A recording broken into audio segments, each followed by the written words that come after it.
think there's a missed opportunity for a Star Trek crossover here, or what?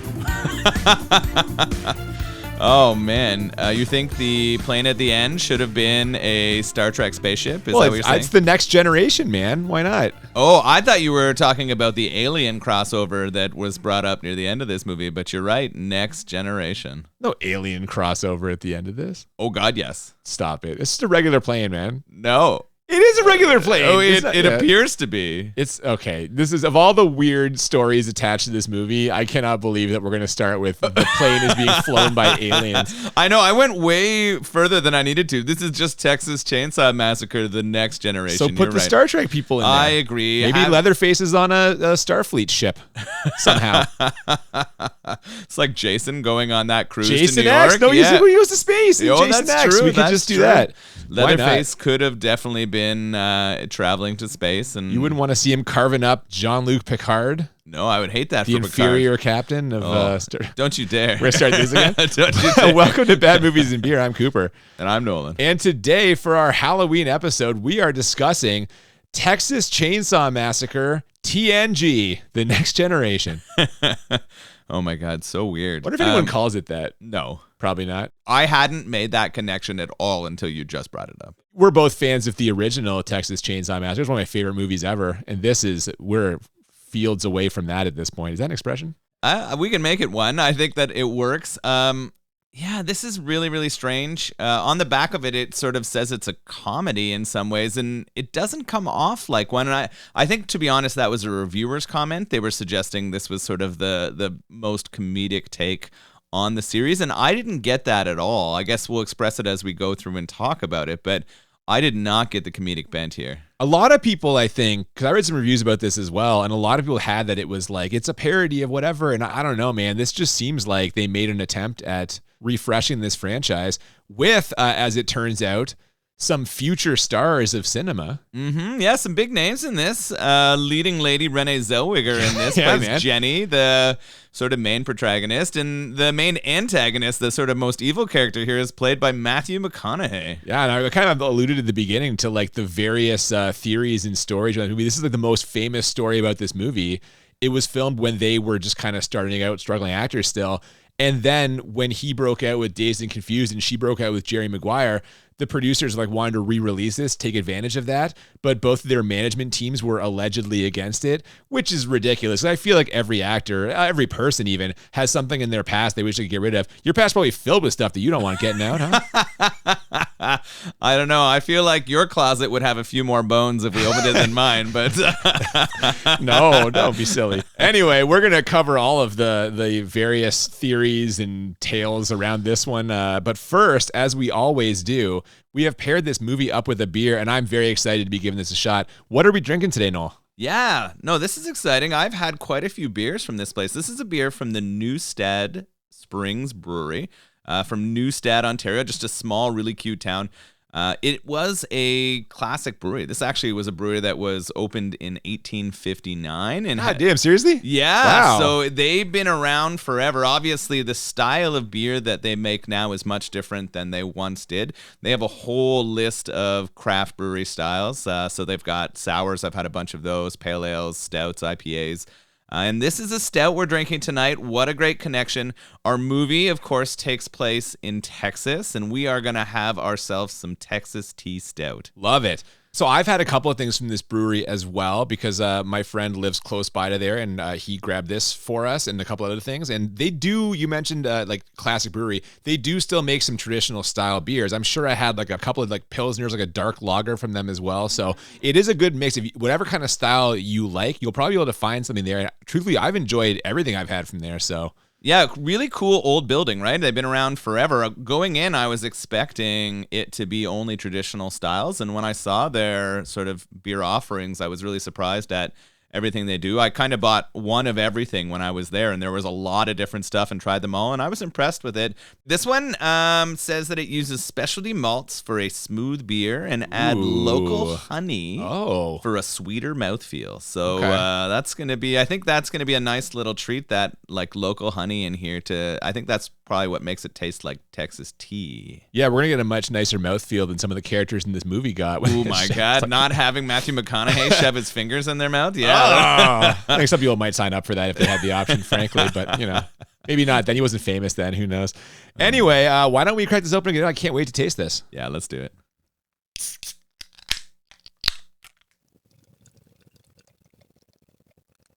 So the first thing we should say here is that this Blu-ray that we watched this on from the fine folks at Shout Factory contains both the theatrical version and the director's cut version. And these start in different ways. So I watched the theatrical cut, and that begins with some text and a voiceover that recaps the history of the franchise. Starting in August 18th, 1973, news of a bizarre chainsaw-wielding family, reports which were to ignite the world's imagination, begin to filter out of central Texas. Regrettably, not one of the family members was ever apprehended, and for more than 10 years, nothing further was heard. Then, over the next several years, at least 2 minor yet apparently related incidents were reported. Then again, nothing. Which brings us all the way up to May 22nd, 1994, and the opening credits. I decided to watch the director's cut just so that we would have a little bit of a different framework here. From there, I transitioned to a very close-up application of some lipstick. But while the lipstick is being applied, it slowly pans out, and we get our introduction to Renee Zellweger here. Our lead character, Jenny, she's getting herself ready for the prom, but she quickly wipes off her lipstick before her stepdad can come up and basically sexually assault her as she's getting ready for the prom. Yeah, none of that happens in the theatrical version at all. Well, the lipstick does, but then it's just her like putting a dress on and her mom's taking pictures. The stepdad part is not in there even a little bit. That's really interesting because they do definitely set up in the director's vision that she has been the recipient of some like assaults from her various mother's boyfriends. Yeah. Like they're definitely showing you that she's used to receiving it. And I'm wondering if they were building that up as why she's so resilient. I'm not sure because most of the other characters in this just fucking fold. Well, that's funny because I didn't find her very like resilient. I mean, comparatively, but she still seems like she's having a hard time handling it. Maybe that's because I missed this kind of preamble in the director's cut. That's very interesting to me because yeah, that's not at all. Again, the version that I saw was just her putting on lipstick. She's supposed to be a teenager, but as always, it's not quite. Yeah, they're all a little older than teens here. From there, we cut to the prom, where we see that not everybody's excited for this magical night. There's a meathead type taking a leak in the parking lot who is definitely not dressed up for the occasion, and a flamboyant chaperone, maybe, who welcomes a group of teens to the event before angrily swigging a beer and saying, "I fucking hate kids. I'm digging this guy's energy." What about you? Yeah, I kind of took him to be a teacher who was drinking prom. I don't think teachers would get away with that at this day and age, but back in the early 90s, a high school teacher could probably be at the prom fucking taking down a beer. Well, like I said, I was digging his energy, but someone whose energy I am not digging is the checked out teacher watching the door. She is crushing bonbons and is no help at all to one of our main characters, Heather, who is trying to find her boyfriend, Barry. Didn't you break up? No. Oh, well, never mind. I just thought, forget it. We find out why she's got that misconceived notion in about 30 seconds as Heather heads outside and finds Barry making out hard with another girl. And I have to say, terrible job by him. Not the cheating per se. I actually find the girl he's macking on way more attractive than Heather, but just a 0 out of 10 hiding spot. He's like behind a pole, and it's literally the closest pole to the door. Come on, dude. It's a terrible hiding spot. I don't understand why he's chosen this. The thing that is popping out at me immediately is how shitty the supposed teen actors are. Like, it's really bad here. Heather comes out and has a friend who I think is trying to demonstrate anxiety, but it's going really poorly in their acting. That fucking weird girl who's like talking to herself. And I couldn't tell if she was talking about the teacher being a bitch or the girl that she's talking Barry's about the making teacher, out I with. think, but I don't know. It was a whole problem. There was some really bad acting here. The Heather character is a terrible actress, just absolutely awful, cannot deliver lines. And then Barry himself is, I guess he sells being a privileged douchebag, but is not a good actor at all. So Heather's pissed after she finds them. What does she do? What's her response? Does she kick the shit out of that other girl? No, but what she does, and this just brings me back to what a terrible hiding spot this is, she goes and fucking jumps into Barry's car, which you had a car there, man. Go to the car. Like, go make out in the car, because as we see in a second, people can clearly hide in the car and not be noticed. But she fucking speeds off. Barry manages to kind of jump in there just before she gets out of there. But as I mentioned, turns out they're not alone in there. Renee Zellweger and her boyfriend Sean are in the back seat, totally hidden. So again, that would have been a much better hiding spot.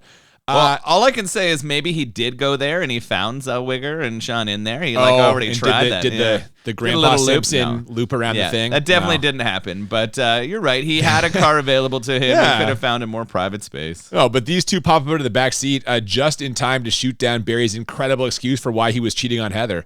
Look, guys need sex, okay? It's bad for you to get all worked up and then not get it. You can get prostate cancer. Is that what you want? Barry just spewing facts here. This is absolutely true. If you're a lady listening to this, no, I'm kidding. Well, his dad's a doctor, so he's got something to work on here.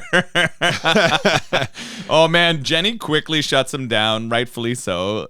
Barry is an absolute grade A asshole, right? He's been using this line since middle school when he's been telling girls that if he needs to feel their breast, otherwise they can get breast cancer. You're like, holy shit. He's advocating for screening and early detection. Dad's a doctor. Just let me sexually assault as many women as I can is what's happening here. There's that privilege you were talking about. Yes, exactly. Yeah. So this is where I'm struggling with the two of them and their acting. It is really bad. Barry is the worst. I mean, at least they're doing a good job of setting us up for a cool kill on him, hopefully. This is where I'm at right now. I just want to see a cool takedown of the Heather and Barry character already. So in some ways, I guess what they're doing is working.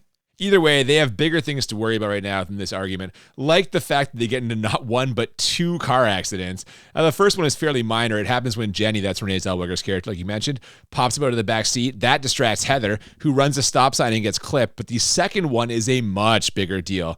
They're on a deserted road when suddenly, out of nowhere, a car comes flying in and sideswipes them. The driver gets out and says he's not hurt, but then collapses to the ground unconscious. And for a second, I was like, wait, are we watching I Know What You Did Last Summer? What movie is this again?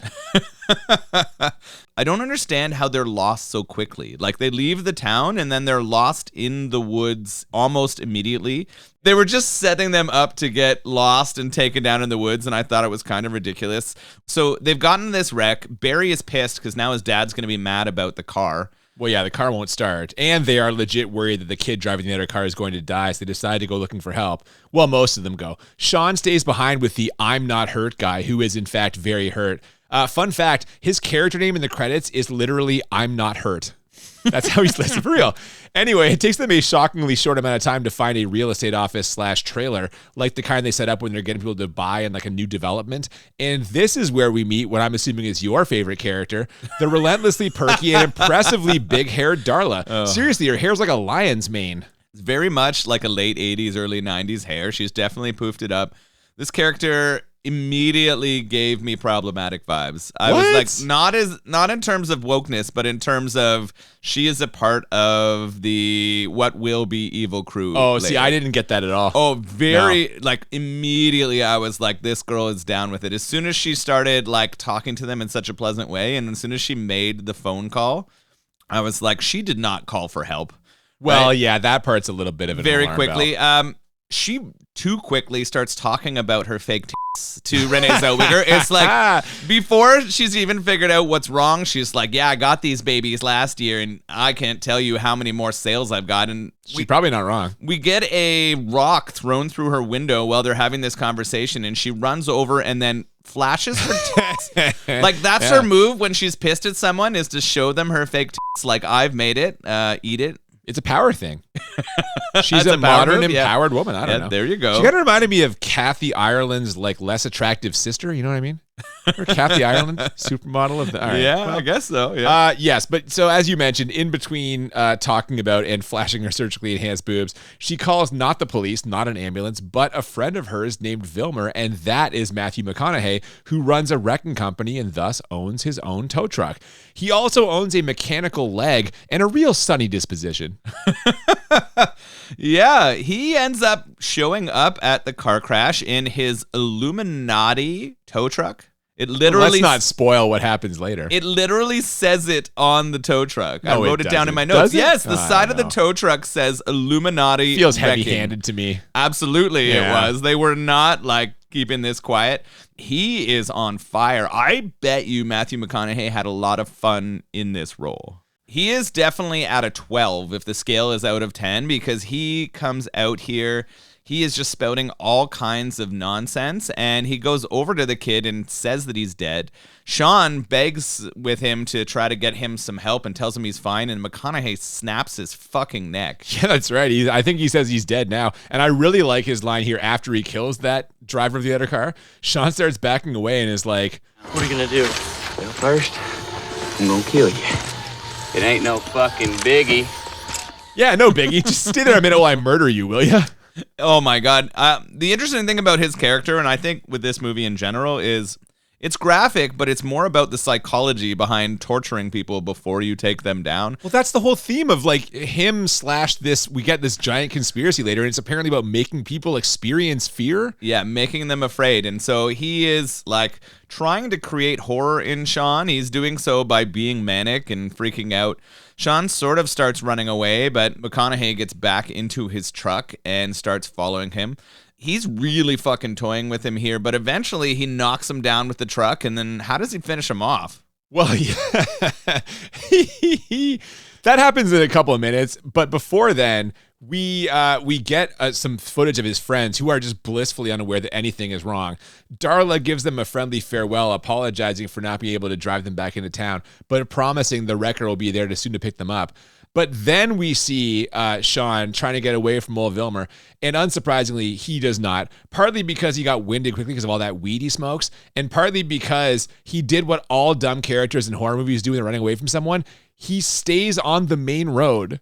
There's woods all over the place, but no, he stays on the main road, gets run over, and then, like you alluded to, McConaughey he runs over him once, then drives over him again, and then again, and then again until he's convinced Sean is dead. And am I crazy, or did his reaction to all this seem more than a little bit sexual? No, you are not crazy. He definitely seems like he gets some fun or arousal from murdering people. I lost count of the number of times he drove over him. It's got to be 5 or 6 It easily. was so many times. Forwards and back, forwards and back. We are going to see the corpse later, and I was a little disappointed because it's so intact. Yeah, I was like, there's no way you can drive over a human that many times and it not be in pieces. But, so we have determined that Matthew McConaughey is a psycho. Darla, the woman who called him, is in on it now. And I had my suspicions at first, and they were confirmed really quickly. And the other 3 are kind of screwed, right? They're out here. They don't have help. And what are they going to do? Or how are they going to get back to the city? The wrecker is apparently going to pick them up. Well, that's the thing. The wrecker is supposed to be coming, but they're still like kind of wandering around trying to get a ride with somebody else, which maybe they don't trust Darla either, to your point. I don't know. But they see another truck coming. The driver, though, does not seem interested in picking them up. He veers past them and turns up a long side road / driveway, with Barry and Heather quickly giving chase. Now, Jenny, who is very concerned about being caught trespassing, decides to head back and see how Sean is doing instead. But now she's alone, and we start hearing strange noises. And sure enough, she ends up getting attacked by a garbage bag. Jump scare. Yeah, this was kind of funny. They do spend a lot of time when they're out in the woods and lost setting up the kind of eerie, spooky cinematography, right? We get a lot of fog. We get a lot of sounds and creaking, a lot of sticks being broken. Classic stuff. And it's okay for building tension, right? Like, it's kind of working here in the sound effects and music and things they're doing. Barry and Heather are walking down that driveway, following that car, having conversations. I actually liked the writing in this conversation compared to some of the others. That's quite a compliment. Well, I hated how they had them talking, and then they made Heather's character switch to be like, I act like an idiot all the time on purpose because I'm all about the money, right? Like, I will be with you if you can provide me a stable life. I don't care about your other bullshit as long as you give me that sort of life I want. And I thought, like, holy shit. I mean, that doesn't give her much as a character. That makes her a pretty shitty human, but... Well, hang on. No, I disagree with you there. And we're going to have a rare role reversal. I think I'm coming out on the more woke side of this than you are. I am okay with her doing that. I don't view that makes her like a bad human. I think she's like thought about what she wants and what she needs and what she's willing to do to get it, and she's willing to do it. And so, for me... I'm like, good for her. As a bit of an idealist, I guess, I find that too transactional of a like romantic relationship. Okay, but you're an idealist who never grew up in like rural Texas. You know yeah, what I mean? no, that's Maybe your true. I don't options know are limited. I don't know their socioeconomic spot, and I don't know if you have to marry the douchebag whose dad is a lawyer so that you can have a nice life. It's a way out. I don't know. or I dad is a don't begrudge doctor. anyone trying to better their station in life. We have completely reversed our usual dynamic here. It's a Halloween switcheroo. I Oh don't my even know. goodness! Yeah, we put on different masks today. I'm wearing. It's a bit of a face-off. I have the Cooper mask on, and you have the Nolan mask on. Is that Not literally, like in this movie we're going to see later. Oh, God. No. Anyway, Heather and Barry make it up to the house and knock on the door, but nobody answers. They know someone must be home, though, because the truck is there, so Barry heads around back to check. His glance through a fairly boarded up window gives us a preview of what we'll see inside, and it's pretty gross. Dirty and dingy with piles of stuff on the floors and counters, basic hoarder shit. And while we're getting a look at that, Leatherface is getting a look at Heather on the front porch. He's like smelling her hair and holding it up to his face in what will be the first but not last sign that maybe I shouldn't be calling him a he. Yeah, and I didn't know if there was a message in this too. The smelling and the sounds that are happening from Leatherface are like consistent with like what I would feel. You would be watching the appropriate. Darla scene earlier? Oh, I'm sorry. Remember we switched roles today. That was you. that was you today with all of that weird. But yeah, so the expectations are interesting here about Leatherface. Heather does not notice. She kind of like smacks at her hair. Not but at it's first. Not at first. So Yeah. she's there. While this is going on, we cut back to Barry, and he has a run-in with a family member of his own. Oh, yeah. This fucking one of Leatherface's extended family shows up, holds Barry at gunpoint while they discuss trespassing laws and memorable quotes from historical figures. While meanwhile, Heather finally notices Leatherface, which causes him to grab her, drag her inside, and stuff her in a chest freezer. And I'm curious, Noel, what was scarier to you here? The Leatherface attack, Barry being in trouble, or this Southern guy's knowledge shattering your East Coast liberal elite views on Southerners? No, I think what's more upsetting to me is what's happening, obviously, to Heather. They have quite a little bit of a battle here. She's able to break away a few times from Leatherface, and I'm wondering why she's not, like, exiting the door a little better or fighting her way out. But That'll be a recurring thing throughout this. yeah, she could have gotten away much better than she did. So we've got a creepy house. We've got Heather locked in. We've got Barry held by gunpoint by one of the family members who gives way too many quotes and appears to be smart, but questionable at that. Yeah. Well, yeah. Meanwhile, Barry does manage to slip this guy kind of by ducking into the house and locking him out. But as he makes his way from room to room looking for Heather, we quickly get evidence that this was not the smart play. For example, the 3/4 of an entire human skin we see hanging on the back of the bathroom door, or the decomposing body in the bathtub, both of which Barry sees after taking a leak. But I guess when you gotta go, right? Oh my God, yeah. This was weird, right? The fact that he goes into the most disgusting bathroom you will find ever, passes by like human skin, clearly a nipple hanging there. They made it's that a very full prominent. chest. Yeah. A full female chest hanging off of this fucking door. Definitely going for like makeup effects here. The corpse looked scary and effective, and the skin was actually pretty good too. Now, he freaks out here once he sees all of this and then comes down the stairs or comes out of the bathroom and is immediately met by fucking Leatherface. Well, yeah, speaking of going, that's going to be the end of Barry. He steps back into the hallway, like you said, and gets immediately bludgeoned by Leatherface, who then decides to maybe finish Heather off, too, by picking her up out of the freezer and impaling her on a meat hook. That escalated quickly. Yeah, I think he was just trying to dump the body in there while she was in there, too, and she tried to get away, and so he meat hooked her. What I was confused about here was I didn't realize Barry was dead. I thought Barry was unconscious and dumped in the chest freezer and was going to make a reappearance, and he never does. Like, it was not the satisfying death that you wanted for the douchey Barry character. Exactly. I was hoping for a better takedown instead of like a sledgehammer to the head. I mean, that could have been awesome if we saw the like brains explode. Yeah, the crunch or the whatever. We're watching a horror movie here. Yeah. There should have been a little more to it, I think, personally. But he eats it. Barry's dead in a chest freezer. Heather's on a meat hook. Yeah. And Jenny is alone right now in the middle of the woods. She's found just a hubcap from the fucking crash and nothing else there. Where are we going from here? Well, she heads back to the main road, still looking for Sean, when Matthew McConaughey's truck pulls up. And in what has to be the most egregious example of people in horror movies making dumb decisions, she gets in the truck with him after this exchange. Are you the one that moved the cars? Listen, either you want to ride or you don't. It's up to you.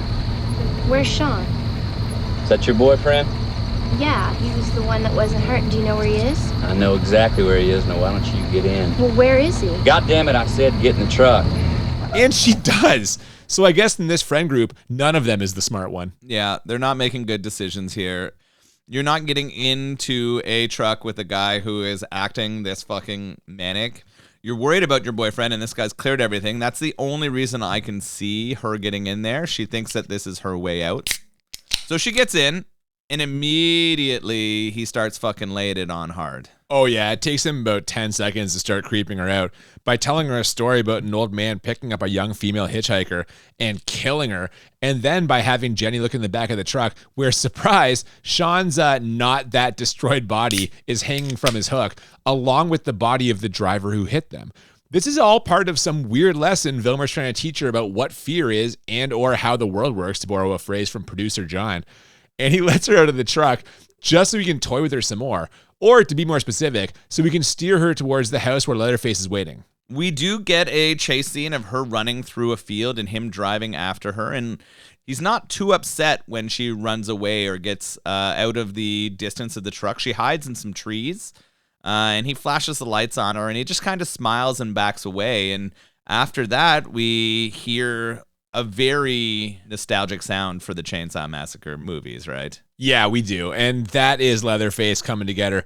Yeah, we should give her some credit here because she does at least go to the woods. She doesn't just run along the road like fucking Sean did. Yeah. So she's at least smarter than Sean. She's no longer high. She sobered up a little bit. And while we're giving her credit, not only does she manage to get away from Leatherface, she managed to get inside the house, which, okay, we know that's not a great move, but with her limited knowledge, it's a great strategy. Then she somehow manages to find a gun, so things are really looking up.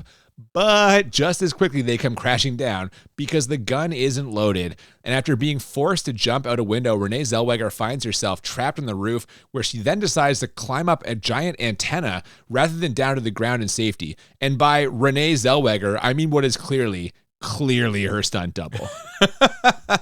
I actually like the idea of her getting on the roof as a way to flee. This is where she can get an upper hand. I think she needed to try to fucking get that guy off balance and throw him from the roof. That's how I would have managed a chainsaw-wielding massacre guy. Take the high ground and just fucking Obi-Wan Kenobi him? Yeah, exactly. Yeah, have that chainsaw fall down. She has the high ground. Yeah, exactly. Yeah. Why give that up? I don't know. I don't know. Well, whatever. She's on the ground now, and so is Leatherface, who got back inside and down the stairs surprisingly quickly.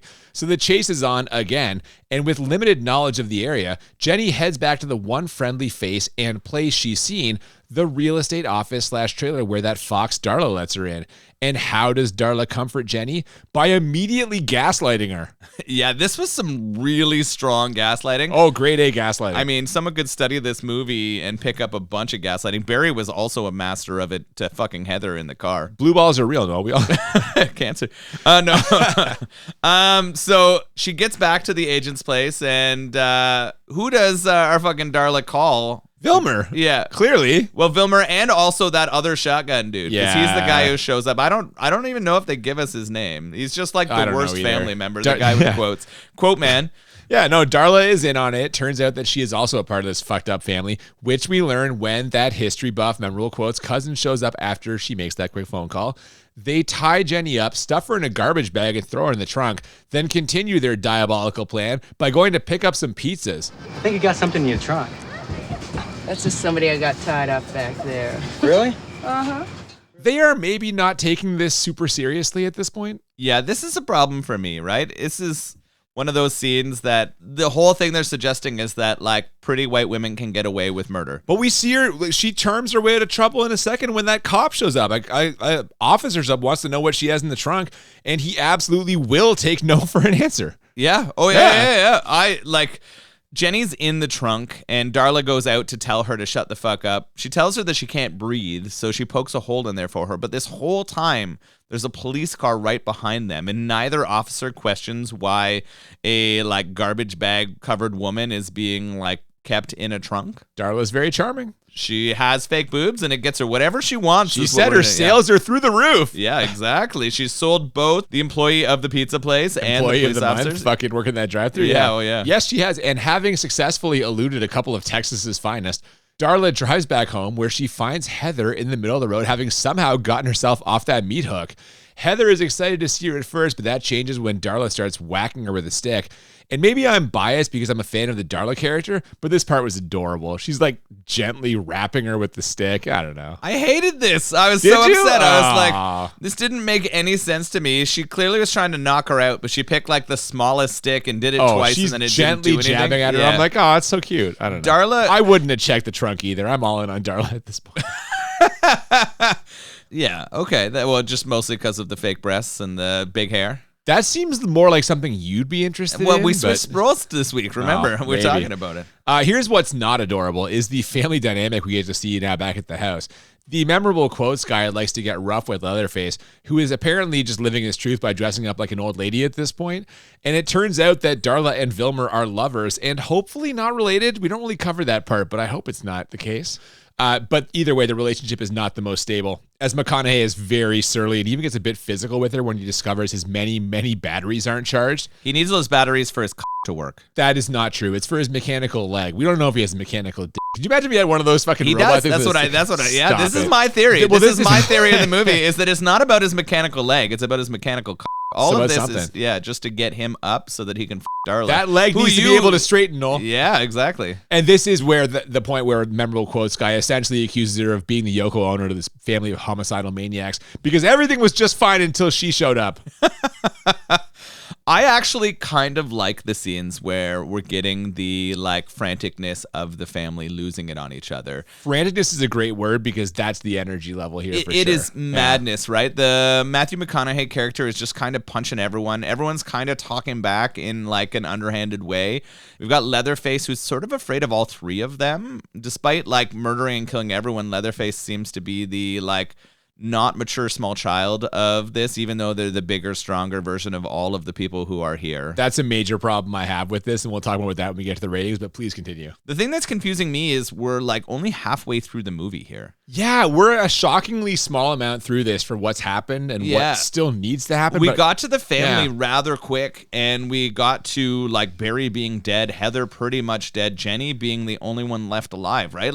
We have one character alive. Heather's still alive. Oh, you're right. Heather is still alive for now. She's near dead. She's near dead. But so this fight is all going on, or there's lots of this fighting, and we're getting more of the tension. They're really trying to almost flesh out the killer characters, which I think is kind of interesting in some ways. Kind of. And I will say Matthew McConaughey takes center stage here with an unhinged monologue about how the FBI has the house under 24-hour surveillance and generally menacing Renee Zellweger with terrifying implications of what he's going to do to her and also in her mouth. You don't fucking believe this, do you? Said McConaughey to his management team when they heard this was going to come out. I mean, we did talk about having Matthew McConaughey put things in mouths earlier, and this was the part that I had a problem with. It was pretty fucked up. Yeah, I don't know, man. It's weird for sure. Darla kind of tries to console Jenny at a couple of different points, but in between that, Vilmer drags Heather back in and bites her tongue off, while Leatherface holds Renee Zellweger, and the memorable quotes guy shocks her with a taser. But for my money, it's the next scene where things get truly weird, as Darla tells Jenny all about the mysterious group of influential people who Vilmer works for. Apparently, this is the same group of people that killed Kennedy and have been manipulating things behind the scenes forever. A conspiracy theory subplot? This came out of nowhere for me. There were inklings of this before here. Well, if the tow truck really said Illuminati, that's a big one, I guess. It definitely did. It said Illuminati on it, and what we're getting here is the idea that this Vilmer character believes that literally aliens and a powerful group of humans are the ones that are running things here. We're getting a little bit of, what was that 80s movie we watched with the sunglasses so you could see them? They Live. Come on, man. Exactly. Roddy Piper? Yeah, Please. so we're getting a little bit of They Live in this, that aliens and humans are working together to control what is happening here. I thought it was just humans. Maybe in the theatrical version it's just humans. I swear they did not mention aliens. Okay, well, that is definitely part of that conversation.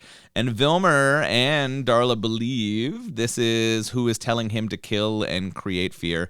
I'm taking this at this point as just pure bullshit. This is just me thinking that they're psychotic people who have making it up. They've made it up to justify. Yeah, exactly. Yeah, okay. And I'm taking this all as crap at this point. More shots at Southerners from Noel here. Has nothing to do with the fact that they're from Texas. Sure, it's more the fact that they I are love Texas. I want to go on record. I love Texas. I think I would get on great in Austin. I think I would have a wonderful Just time Austin? there. No. Wow, the most Houston, liberal Texas city. Houston would be fantastic. Stop too. trying to suck up to the people of Texas. You're crapping all over them in this episode. Stop trying to make me sound like I hate the people of Texas. I did your words. I not enjoyed. Mine. No, they weren't. Well, we'll see how it comes out in the editing. God damn it! I'm just kidding. Anyway, you were saying? I don't even know where we're at right now. Conspiracy theory. You thought they were bullshit. Oh, yeah. I thought that conspiracy theories were bullshit and that this was just sort of a justification. Darla does seem to be taking care of Jenny at this point, and I wonder if this is just a grooming situation. She's just setting her up for the she wants her to join the family. Yeah. Like, I'm wondering if this is like, maybe she can't handle the amount of mechanical penis that's happening to her, and she's trying to set up a second. Yeah. Why is every episode got to be so crass? What are you talking Can't about? we have one episode where we don't talk about mechanical penises? No is the answer. No. Fair enough.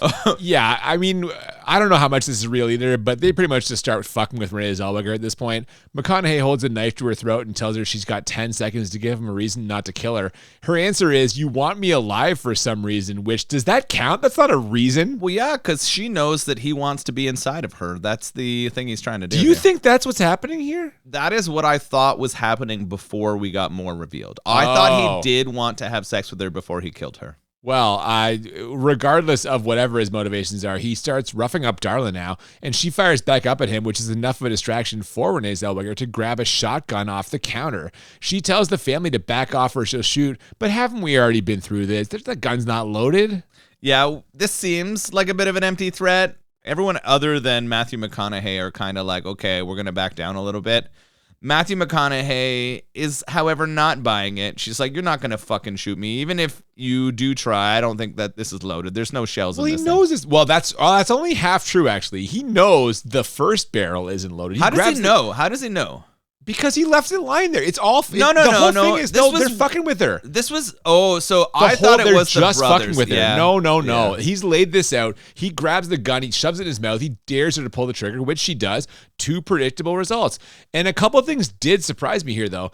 The fact that the second barrel was loaded, Vilmer shoots a window out once he grabs the gun from her. But also, Matthew McConaughey's performance here. He starts slapping his own face and yelling, "Me! Me! Yeah!" Which is coincidentally exactly how I get myself psyched up for stuff. No, that's not true. Renee Zellweger is on the run now, and she manages to get out of the house and into Darla's car, but she takes forever to back it up, which allows Vilmer to jump down onto the roof, and from there he rolls onto the hood to menace her some more. She manages to get him off the car by slamming on the brakes, but then as she's driving away, the hood flies up and she runs into a tree. Jenny not doing her best here to dispel the stereotypes about women drivers. Oh my God. I was just thinking that maybe at this point, the movie is an advertisement for like driving lessons for ladies. This is what, is what you can't get on board with that. I'm not saying I agree with it. I think that's the director's message for this movie is one, aliens and the Illuminati run everything and that women need driving lessons. That is what Kirkland wanted or whatever the guy is named. Kim something. God. I don't know. He was the mad genius behind this. That's his message. Oh, man. Speaking of women, we get a close-up of Leatherface putting on lipstick in what must be like an homage to that first scene with Renee Zellweger, before a quick scene of Darla and Vilmer aggressively making out with the kind of passion and intensity you only find when the person is crazy and or secretly hates you, you know? It's the crazy, sexy, like there's a graph. That graph's a straight line, my man. Crazy and sexy, it just goes up. It just goes straight up. And how does direct correlate? It's a linear graph. And what is the line with wife? Like, how does that transition out? At what point do you reach the wife zone? I don't know. Yeah, okay. We'll have to look at some of these graphs later. So they're having this crazy passionate moment, and then it's time to transition to fucking dinner. It's time to eat. Yeah, that is the weird part. This foreplay is not meant to set up sex, at least not yet. Maybe they're going to have some in the future. But yes, it sets up a dinner scene in which kind of everyone is just playing the hits here. Like there are dead and or decomposing people propped up at the table. Like in the original movie, there's a terrified guest in the form of Renee Zellweger. And Matthew McConaughey even says, all right, as he enters, which I have to admit, popped me. But there was another line that really resonated with me as well. And it's from the memorable quotes guy. You get to running with the wrong crowd, wind up in the reformatory. No respect, no discipline, that's a problem. Family values have gone straight to hell. No, I remember the good old days and the whole family would gather around the dinner table and make plans to cut some teenager's face off to wear it as a skin mask. Simpler times, right? I know. Social media has kind of ruined that fun. That Everyone's idea looking at their phones now. Yeah. No one's trying to make a skin mask. Oh, man. Unbelievable. Oh, my God. Times have changed. Yeah, for the worse. For the worse, I would say. Clearly. That's the real message of this movie. Yeah, that's the family. Oh, there you go. Family is the number message one. of this I movie. mean, that's always kind of been the message. Happy Halloween, everybody.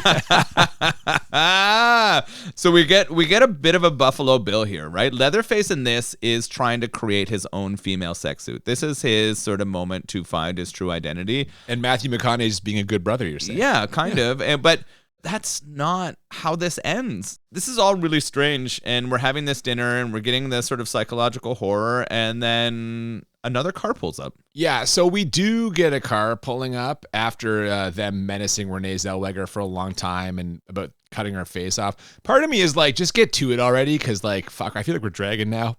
And funnily enough, Renee Zellweger kind of feels the same way, calling bullshit on Vilmer's ramblings and telling him to either get on with killing her or she's leaving. That newfound courage actually even allows her to tell a shrieking Leatherface to sit the fuck down in what has to be a franchise low for this iconic horror character. They've made this character out to be like completely immature in it's like and everything, there's right? some of that in the first movies as well. The first Yeah. like 2 or 3 that came out before that. 3 was before this. So yeah, I don't know, but it's whatever. Either way, McConaughey refuses to be spoken to like this. So he lights Heather on fire, which is all well and good, but he still has all well and good. Well, by that I mean, like, he still hasn't killed Jenny, and I'm starting to think he's not actually going to. But as you mentioned, before we can dwell on that, a honking horn gets everyone's attention, and we see a limo arriving outside. Not just a car, but a limo. And a well-dressed man enters the house with his driver, and from the way he talks to Vilmer, we can quickly infer that he is a part of this far-reaching conspiracy we learned about a few minutes ago. This is appalling. You are here for one reason, and one reason only. I want these people to know the meaning of horror. And if it's horror he wants us to see, we get it when he unbuttons his shirt. What the fuck was that? So, yeah, this is all kind of messed up. The very first part of it, when the limo showed up, for a second I was like, is this Barry's dad? We'd heard so much about how rich and powerful he was as a doctor. Yeah, I was like, oh. The unbutton of the shirt, this is where a lot of theories online believe it's an alien. Because he has piercings and like those like, but it was like 3 scar nipples. Tattoos? It was nipples and he doesn't have 3 nipples. Yeah, a lot of people 2 nipples. No. A lot of people interpret those 3 things as 3 nipples across its stomach. He has literal nipples. I know, but also the 3 ones with the hoops in it at the stomach. Like, I don't know, man. So it's a weird, fucked up makeup, which brings a lot of controversy to what this person is, or like. But a lot of people believe he is an alien. Again, this is, of all the angles on this movie, this is not one that I considered. But either way, this guy follows up the reveal of his weird piercings and scar tattoos, or whatever the fuck they are, by licking Renee Zellweger's face, then leaves so McConaughey can crush Heather's head with his robot leg while also aggressively coming. But as it always does, shitting his pants sends Vilmer into a shame spiral, and he starts cutting himself and crying. And just when you thought things couldn't get any weirder, it's time for a remote control battle. Yeah, after cutting himself and cutting himself a whole bunch, Jenny gets a hold of one of the remotes. She has one, and Matthew McConaughey have one. So Zellweger and McConaughey are frantically smashing buttons like an old school fighting game. Yeah, they're fucking playing Street Fighter 2 Turbo right here, just smashing buttons, trying to take the other one down. Eventually, she's able to best him. She uses the fucking down, down, up, up, right, right, left, left, like the fucking code from video games. It's the Asian video game company. Like, don't be racist. Japanese Konami? company. Konami, yeah. Wow. She uses the Konami code and gets her way out of there. She runs out the door and just starts fucking running off into the night trying to get away. Yeah, I thought she hit the pause button, and that's why his leg got frozen. Anyway, she does escape the house.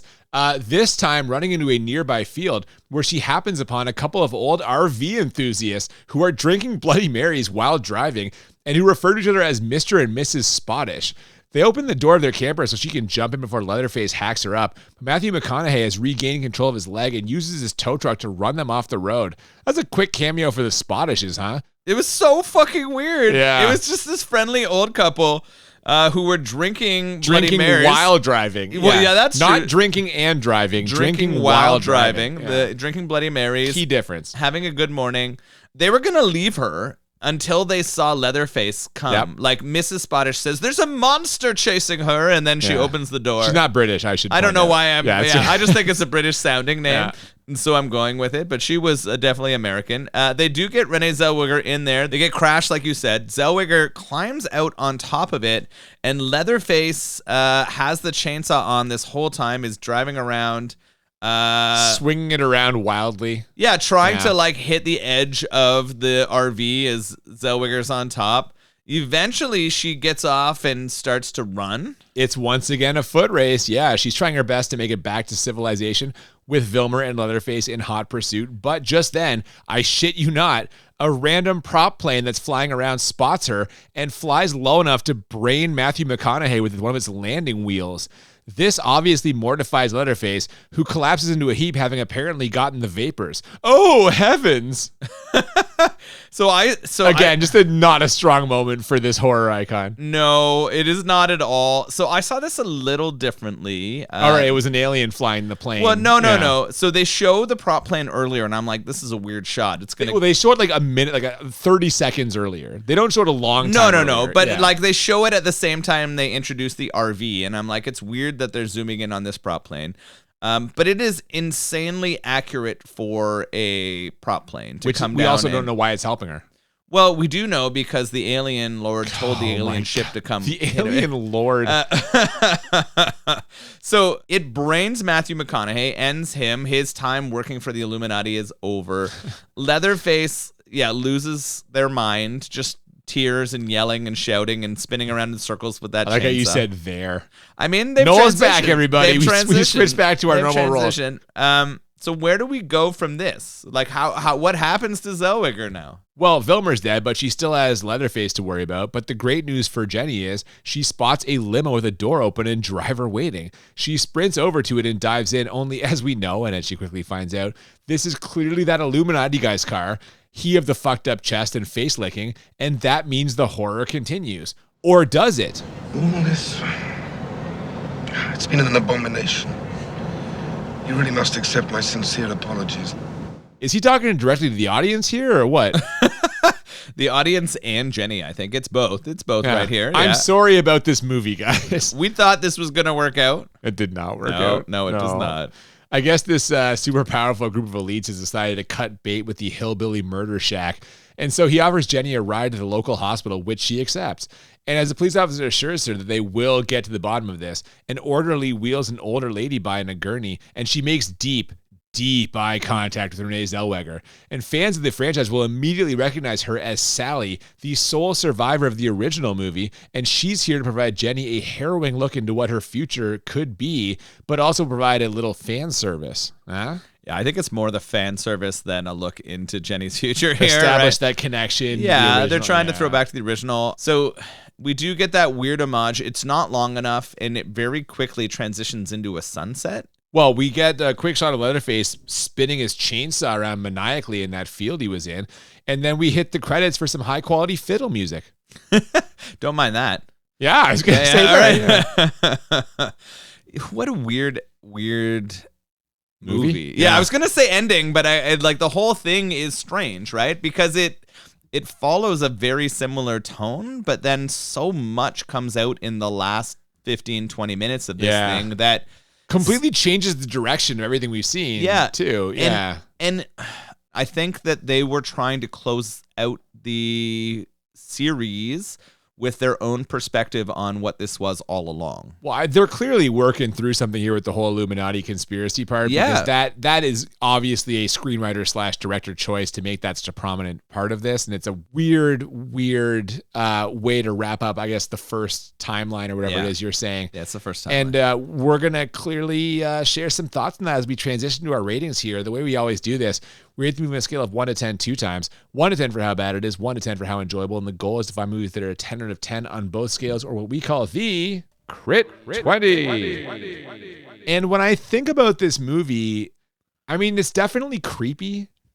Although I feel like what made the original so scary is that you never get a reason for why they're doing this. Yeah. Like, it's just some deranged Southern family, if they're even a fucking family, who knows, who are just like murdering people. But here you're getting the weird secret society subplot that A, like, seems ridiculous to me on the face of it, and B, does not really make any sense. And there is like a meta aspect to all of this. Parts of it do seem a little bit like a parody of the first one, or just horror movies in general. But I feel like they didn't totally land that either. No. And I think it kind of suffers because of that. Speaking of the whole meta parody part, most of the performances come off cartoony to me. Or no, cartoony isn't the right word. There's a lack of authenticity to these performances that wasn't there in the first movie. Like, these are clearly actors playing characters in what is clearly a performance. Whereas in the original, that family like seriously seemed like deranged lunatics. Part of that, I think, is also how much more polished this was in terms of direction and cinematography. However, I do want to give McConaughey some credit because, as we've already mentioned, he has given it his all here. Guy is dialed up to 11. And while some parts of it don't land for me, he does a good job of conveying menace through unpredictability, I would say. You never know what he's going to do next, and his decisions are at times incomprehensible, which sort of adds to the terror because he's not predictable. So overall, I am like really torn on this because, as we already mentioned, the sets and props and stuff were suitably creepy, but then we've got such heavy-handed use of tropes, like the endless chases, terrible decisions by people in danger, the stock teenage characters, that I feel like for me, I can't really lose myself in what's happening. So yeah, good spooky sets, some decent gore overall, McConaughey putting in effort, but I just couldn't suspend my disbelief enough to get into this, and I feel like it kind of damaged the franchise overall. So I have it as a 9 bad. What about you? Yeah, I agree with a lot of what you said there. My bad scale, acting, I think because we started off with so many like quotation mark teen actors or people pretending to be teens. Yeah, they're not teenagers. None of them are actual teenagers. But the acting of those people at the start was so bad. Yep. So bad that hurt it for me. I didn't like the writing, the excessive use of like masturbatory dialogue and tons of quotations. The whole like Illuminati alien government thing was problematic for me. And like you, it took away from my enjoyment of a scary story, right? I don't want it to be explained away. And we're going to talk about that, I guess, as we get to our next one. Some of the action was pretty bad when the stunt double dove out the window and flew off the roof. And some of the other stuff, I was like, this is poor. I did actually like the settings, location, makeup. Yeah. I did like the cinematography overall. I thought they did a pretty good job with it. But I just thought it was really strange. I hated that last 15, 20 minutes of it. I like that it got into the stuff first, but I think that's all writing. So like the big ones for me are acting, writing, and action. Mm-hmm. There was some questionable stuff, and I had it as an 8 bad. Okay, so I'm a little more... You're a little harsher on it than me, and I don't know, like, it'd be interesting, because I've seen 1 and 2, and I really appreciate them. I haven't seen 3. I don't know. Also very different from each other. 2 is very different from 1. Absolutely, yeah. 2 is probably closer to this than 1, but I would much prefer watching 2 to watching this again. Yeah. Anyway, how enjoyable did you find this on a scale of 1 to 10? I actually think McConaughey and Zellweger did a pretty good job. McConaughey we've been giving a lot of props to. Yeah. Like, he was going all out. I thought that Zellweger had a believable character in the thing. There were times where she was maybe too confident or too meek, but I assume that was directing and not acting choices. Gotcha. Right? Like, I think she pulled out what she's supposed to. Makeup and cinematography were decent. The psychological nature was more impactful than the jump scare nature, right? So I did like that. I just felt like the whole, like, Illuminati experience of it took away from my enjoyment. I would rather they remade the first one without trying to explain it 4 times like just the family continue rather than add I that see. weird, Yeah. rather than add that weird, like just the family encountering different people and different people's reactions to an insane family. Yep. I don't know. That all took away. I had it as a 7. So I didn't dislike my experience watching it. I was pretty drawn in. It worked as a horror movie, but the ending, the last like 30 minutes of it took away. Like I think it could have had a much better payoff. And I think that was sort of the director. He's got some shit he wants to. Yeah, he's got a message that he wants to tell. Yeah, exactly. And it took away from my enjoyment. That's fair. So for me, I already mentioned some of the things I liked: the sets, the gore, McConaughey. The Darla character was a good one. I really enjoyed her interplay with McConaughey as well. What? You motherfucker. Things I did not like: pretty much every other performance, the secret society thing, the tropes. It's weird because a lot of the time I enjoy horror movies that follow the formula, you know, and obviously tropes are like a part of that, but it kind of just went a little too far here, in my opinion. This whole thing is just too polished. It needed to be grittier, like I kind of said earlier. And I would be remiss if I didn't mention that I hate what they did to the Leatherface character. Not the cross-dressing. They do kind of hint at that in the very first movie. But the fact that this maniacal killing machine is getting bossed around by everyone, including one of the victims, and basically just screams and shrieks at everything. Like he's essentially role-playing a hysterical woman. Did he kill anyone? That's what I was about to say. Barry only. Well, but we never see him kill with the chainsaw. Nobody does. It's the hammer. Yeah. That is a huge omission for me. So I am only giving this a 5 for enjoyable. Like it's kind of neat to see young McConaughey and Zellweger, but this all just seemed put on. And for me, it is a massive low point in the franchise. That's fair. I don't disagree with that at all. It is sad that the Leatherface character was not the one reigning terror, right? Like it literally was Matthew McConaughey's character. He was the one bringing all of the horror or terror to this motherfucker. So that's the next generation part. They're phasing out Leatherface. He's going to go live in he's going to retire a condo in Miami with 3 other older women, and McConaughey is going to actually he became the star of the Golden Girls. That's exactly what I was describing. Yeah, that's right. Yep. That'd be hilarious if Leatherface was one of the Golden Girls, and you couldn't tell at that point because it's so wrinkled. How did you feel about this beer that we had, though? Oh, crushable. I'm surprised you like this. It's very malty, and I fucking love this and thought it was great, but I'm like, no, it's not going to like this. I enjoy traditional beers, too. I don't reach for them as my go-to as much as I do with pale ales and IPAs anymore because I like the flavor of hops. But I enjoy a stout, man. I enjoy a clean stout. The sweetness of this one did make it very easy to consume. That's the honey, I have to assume. I would assume too, yeah. Yeah, just like Darla in this was the honey of the movie. The honey in this beer brought everything we needed. I really enjoyed the Texas tea from Neustadt Springs Brewery. Yeah, same. I'm a big stout fan as well. If you've been listening to the podcast, you know we both enjoy a stout. And this was like a unique take on it, I thought, because there is that sweetness that you don't get with other stouts. It still has that kind of traditional stout flavor. Could I drink several of these in a night? Probably not, but it's like a one-off, fucking delicious. And I've had some other Neustadt Springs beers, really enjoyable. So if you're ever in the area, strongly recommend checking them out because they do like all styles. And if you're a stout lover, this one is it's right up there for me. Real fan of it. Yeah, it was delicious. I would definitely drink it again, and I recommend other Neustadt Spring Brewery beers.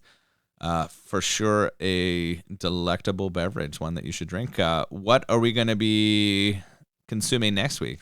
Movie-wise or beer-wise? Movie-wise, you know. Well, we are going to be watching something that is truly ridiculous. A Trauma classic in 2 weeks from now.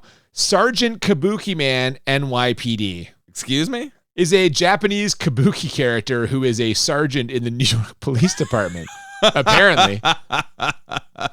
Oh, man. I had so much fun with some of the other Trauma films that we've watched before that I can only assume this will be a great time. Definitely. This is one of their most famous characters, probably second most famous after the Toxic Avenger. And so I'm very much looking forward to this. I have not seen this one, oddly. I've seen a few Trauma movies. This one has like eluded me over the years. So very excited to get a weird mishmash of like New York cop and Japanese theater icon. And we're going to actually be drinking a beer that kind of combines Japanese influence with a North American beer flavor. I don't even know what the word Style? is. Sure, man. It's a North American brewery that dabbles in Japanese style. So we're going to have a very fitting crossover, I feel. Should be hilarious and action-packed, and we hope you will join us in 2 weeks for Sergeant Kabuki Man, NYPD. Before then, though, if you have not already, please follow us on social media at the BMB Podcast on Twitter and Instagram. Feel free to send us emails, thebmbpodcast@gmail.com. Definitely. We'd love to hear from you. Always interested in taking requests or any other sort of feedback. And we want to wish everybody a happy Halloween. Thank you for joining us today for Texas Chainsaw Massacre, The Next Generation. We hope we'll see you back in 2 weeks for Sergeant Kabuki Man, NYPD. Until then, I'm Cooper. And I'm Nolan. And we'll see you next time on Bad Movies and Beer. Wear your own skin, not others. If looks could kill, he wouldn't need a chainsaw.